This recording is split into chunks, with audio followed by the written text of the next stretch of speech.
வணக்கம் மக்கள்ஸ், welcome to skills of Mrs Nejin YouTube channel. Last class நம்ம ரவுண்ட் ப்ரஷ் யூஸ் பண்ணி லீவ்ஸ் எல்லாம் எப்படி பெயிண்ட் பண்ணுறதுன்னு பார்த்துருந்தோம். இந்த கிளாஸில் ஃப்ளாட் ப்ரஷ் யூஸ் பண்ணி லீவ்ஸ் எல்லாம் எப்படி பெயிண்ட் பண்ணணுன்னு பார்க்கலாம். ஃபஸ்ட்டு ஃப்ளாட் ப்ரஷ்ஷில் பெயிண்ட் பண்ணுறதுக்கு ஃப்ளாட் ப்ரஷ்ஷை வந்து லோட் பண்ணிக்கலாம். ரவுண்ட் ப்ரஷ் மாதிரி ஃப்ளாட் ப்ரஷ் கிடையாது. இது வந்துட்டு நம்ம ஒரு 2-3 டைம்ஸ் வந்துட்டு லோட் பண்ணுற மாதிரி இருக்கும். அப்போ தான் அது நல்லா ஃபில் ஆகும் அந்த ப்ரஷ்ஷில். ஸோ நான் இன்றைக்கி வந்து டீப் க்ரீன் அண்ட் ஒயிட்டு தான் ஃபஸ்ட்டு காம்பினேஷனாக எடுத்திருக்கேன். இதை வந்து நல்லா வந்துட்டு நான் லோட் பண்ண போகிறேன். ஆல்ரெடி எப்படி லோட் பண்ணணுன்னு நான் காமிச்சிருக்கேன் ப்ரீவியஸ் வீடியோஸில். அதோட லிங்க்குமே நான் மேலேயும் தரேன், கீழே டிஸ்கிரிப்ஷன்லையும் தரேன், செக் பண்ணிக்கோங்க. ஒரு 3 டைம்ஸ் இந்த மாதிரி நம்ம 2 டபுள் கலர் எடுத்துகிட்டு நல்லா ஃப்ளாட்டாக பெயிண்ட் பண்ணி லோட் பண்ணிக்கலாம். இப்போ இங்கே பார்த்தீங்க அப்படின்னா ஒரு ஷார்ட் லீஃப் எப்படி பண்ணணும் அப்படிங்கிறது காமிச்சிருக்கேன். இது வந்து ஒரு ஸ்ட்ரோக் லீஃப் தான். ஜஸ்ட்டு அதை ப்ரெஸ் பண்ணி ஒரு ஜென்டலாக ஒரு கர்வ் மாதிரி டில்ட் பண்ணி எடுக்க போகிறோம். ரொம்ப ஈஸி தான். இந்த ரோஸுக்கு போடுற வேண்டிய லீவ்ஸ் எல்லாமே வந்துட்டு நம்ம இப்படி தான் போடணும். இதில் பார்த்தீங்கன்னா நான் உங்களுக்கு பென்சில்லேயே அந்த டைரெக்ஷன் வந்து வரைஞ்சி காமிச்சிருக்கேன். கொஞ்சம் கர்வ்டாக எடுத்துகிட்டு மேலே டில்ட் பண்ணி கொண்டு போகணும். ஸோ இதை வச்சு நீங்கள் லாங்காகவும் பண்ணிக்கலாம், ஷார்ட்டாகவும் பண்ணிக்கலாம். நான் லாங்காக பண்ணி காமிச்சிருக்கேன் பாருங்கள். பெரிய பெரிய லீவ்ஸ் பண்ணணும் அப்படின்னா கூட இதே மெத்தட் யூஸ் பண்ணி நீங்கள் பண்ணிக்கலாம். இப்போ இந்த லீவ்ஸ் எல்லாம் பார்த்தீங்கன்னா கீழே எட்ஜஸ் வந்து ஷார்ப்பாக இருக்காது, ரொம்ப ப்ராடாக தான் இருக்கும். இதுலேயே இன்னொரு டைப் லீஃப் பார்த்தீங்கன்னா கீழே எட்ஜஸ் வந்து ஷார்ப்பாக இருக்கிற மாதிரியும் நம்ம பண்ணலாம். அதுக்கு வந்துட்டு ஃபஸ்ட்டு என்ன பண்ணோன்னா ப்ரெஷ்ஷை லைட்டாக அப்படி லைன் மாதிரி எடுத்துகிட்டு அதுக்கப்புறம் ஃபஸ்ட்டு ஸ்டெப் பண்ண மாதிரி ஃபஸ்ட்டு லீவ்ஸ் எல்லாம் பண்ணோம்ல அதே மாதிரி கர்வ் பண்ணி டில்ட் பண்ணி எடுத்துக்கோங்க. ஃபஸ்ட்டு ஜென்டலாக ஒரு லைன் மாதிரி எடுத்துகிட்டு அப்புறம் இந்த கர்வ் பண்ணி எடுத்திங்கன்னா இந்த லீவ்ஸ் வந்துட்டு பர்ஃபெக்டாக வந்துடும். இதை வந்துட்டு நான் உங்களுக்கு ஒரு ஃபுல் கம்ப்ளீட் லீவ்ஸாகவே நான் இப்போ உங்களுக்கு வரைஞ்சி காமிக்கிறேன் பாருங்கள்.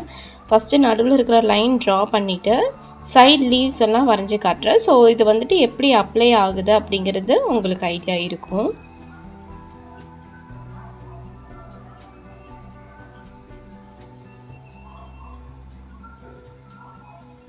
ஸோ இதை பார்த்தாலே தெரியுது எப்படி இந்த கரி லீவ்ஸ் எல்லாமே, கரி லீவ்ஸ், நீம் லீவ்ஸ் எல்லாமே பார்த்திங்கன்னா இந்த ஃபார்மேட்டில் தான் மேக்ஸிமம் இருக்கும். ஸோ இது மாதிரி வரைஞ்சி ஃபில் பண்ணி எடுத்தாச்சு. ஸோ இது எப்படி அப்ளை ஆகுதுன்னு உங்களுக்கு தெரியும். இப்போது இது செகண்ட் டைப் லீஃபு. கொஞ்சம் சைடில் நாச்சஸ் மாதிரி இருக்கிற லீஃபுக்கெல்லாம் வந்துட்டு இந்த மெத்தட் நீங்கள் யூஸ் பண்ணலாம்.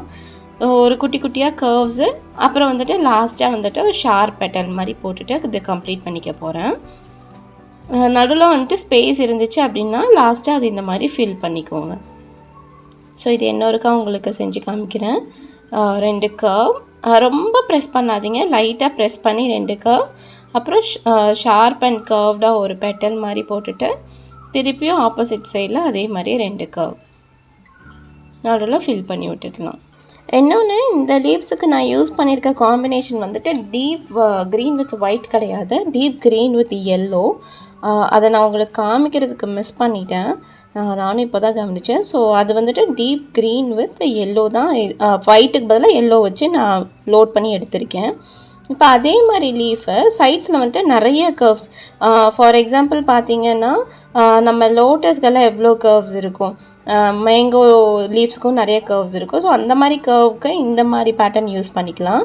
ஸோ இதே மாதிரி 2 சைடு வந்துட்டு லைன் மாதிரி நீங்கள் ஃபஸ்ட்டு மார்க் பண்ணிவிட்டு அப்புறம் குட்டி குட்டி கர்வ்ஸ், இந்த மாதிரி குட்டி குட்டி குட்டி கர்வ்ஸாக வந்துட்டு நீங்கள் ஸ்லோவாக கொடுத்து எண்டு வந்துட்டு ஷார்ப்பாக எடுக்கணும்.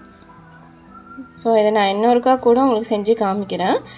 நீங்கள் நல்லா வந்துட்டு சென்டரில் ஃபில் பண்ணிக்கோங்க. அந்த ஒயிட் ஸ்பேசஸ்லாம் இருந்துச்சுன்னா ஃபில் பண்ணிவிட்டு ஸ்டெம் கொடுத்துக்கோங்க. ஸோ அதே மாதிரியே இன்னொருக்கா செஞ்சு காமிச்சிருக்கேன். இப்போ இது வந்து பாருங்கள், நம்ம கோகோனட் ட்ரீ, பாம் ட்ரீக்கெல்லாம் வந்துட்டு இது ரொம்ப ஈஸி தான். நம்ம வந்துட்டு ஸ்ட்ரெயிட்டாக நம்ம வந்துட்டு லைன் மாதிரி போட்டுட்டு ஸ்ட்ரோக்ஸ் வந்துட்டு 2 சைடு வந்துட்டு கொடுக்க போகிறோம். ஸோ இது வந்து பாம் ட்ரீஸ் அப்புறம் வந்துட்டு இந்த கோகோனட் ட்ரீக்கெல்லாம் இது பர்ஃபெக்டாக இருக்கும் இந்த டைப் பெயிண்டிங்கு. ஸோ இதே மாதிரி ஆப்போசிட் சைடும் கொடுத்துக்கலாம். ஸோ ரொம்ப சூப்பராக ரெடி ஆகிடுச்சு. நெக்ஸ்ட்டு பார்த்திங்கன்னா ஒரு லீஃப் ஃபோல்டாக இருந்தால் எப்படி இருக்கும் அப்படிங்கிறது தான் பார்க்க போகிறோம். ஸோ அது கை எடுக்காமலே ஈஸியாக வந்துட்டு வரைஞ்சிடலாம். இதை உங்களுக்கு இன்னொருக்கா காட்டுறேன். ஒரு ஆர்ச் மாதிரி கர்வ் மாதிரி வரைஞ்சிட்டு அப்படி லெஃப்ட் சைடு வந்துட்டு ஃப்ளிப் பண்ணி எண்டிங் வந்துட்டு நேரவாக, அதாவது குட்டியாக அந்த கர்வ் முடிகிற மாதிரி நான் வந்து பெயிண்ட் பண்ணியிருக்கேன். அப்போ தான் அந்த எஃபெக்ட் வந்து நல்லாயிருக்கும். ஸோ இது இன்னொருக்கா கூட நான் உங்களுக்கு செஞ்சு காமிக்கிறேன். ஃபஸ்ட்டு வந்துட்டு ஆர்ச் மாதிரி எடுத்துக்கோங்க. அப்படியே வந்துட்டு கை எடுக்காமல் லெஃப்ட் சைட் ஃப்ளிப் பண்ணி கர்வாக எடுத்து முடிச்சுக்கோங்க. ஸோ இதே மாதிரி ஒரு பிளான்ட் வந்துட்டு நான் உங்களுக்கு வரைஞ்சி காமிக்கிறேன். ஸோ இது எப்படி வருது அப்படிங்கிற ஒரு ஐடியா வந்து உங்களுக்கு கிடைக்கும். அவ்வளோதான் அது. ஸோ இது வந்து பார்த்திங்கன்னா எந்த ஃப்ளிப்பும் இல்லாமல் ஸ்ட்ரோக்ஸ் வச்சு grass model, grass indoor plants எல்லாம் வரையணுன்னா ஜஸ்ட்டு ஸ்ட்ரோக்ஸ் மாதிரி கொடுத்தா போதும். அவ்வளோதான். இது ரொம்ப ஈஸியான மெத்தடு இந்த கிராஸ் வரைகிறது. லாஸ்ட்டாக வந்து பார்த்திங்கன்னா இந்த கடல் பாசி கொடி மாதிரி ஏதாச்சும் வரையணுன்னா நீங்கள் ஃப்ளாட் ப்ரஷ்லேயே ஈஸியாக வரைஞ்சிடலாம். ஃபஸ்ட்டு லைன் மாதிரி போட்டு ப்ரெஸ் பண்ணிவிட்டு திருப்பி லூஸ் பண்ணிடணும். திருப்பி ப்ரெஸ் பண்ணிவிட்டு லூஸ் பண்ணி லைன் மாதிரி போட்டிங்கன்னா ஈஸியாக அது க்ரியேட் ஆயிரும். அவ்வளோதான். இந்த ஃபியூ லீவ்ஸ் கலெக்ஷன்ஸ் வந்து உங்களுக்கு ஈஸியாக புரிஞ்சிருக்கும்னு நினைக்கிறேன். உங்களுக்கு வேறு ஏதாச்சும் டவுட்ஸ் இருந்தாலும் நீங்கள் கமெண்ட் செக்ஷனில் கேளுங்க. கண்டிப்பாக ப்ராக்டிஸ் பண்ணி பாருங்கள். ஒரு டைம் 2 டைமில் வரது கிடையாது. ஒரு 4-5 டைம்ஸ் கண்டினியூஸாக பண்ணிங்கன்னா கண்டிப்பாக உங்களுக்கு ஈஸியாக வந்துடும். இதில் ஏதாச்சும் டவுட் இருந்தாலும் நீங்கள் கமெண்ட் செக்ஷனில் எனக்கு கேளுங்க. இன்னொரு நல்ல ஒரு பதிவில் நான் உங்களை வந்து சந்திக்கிறேன்.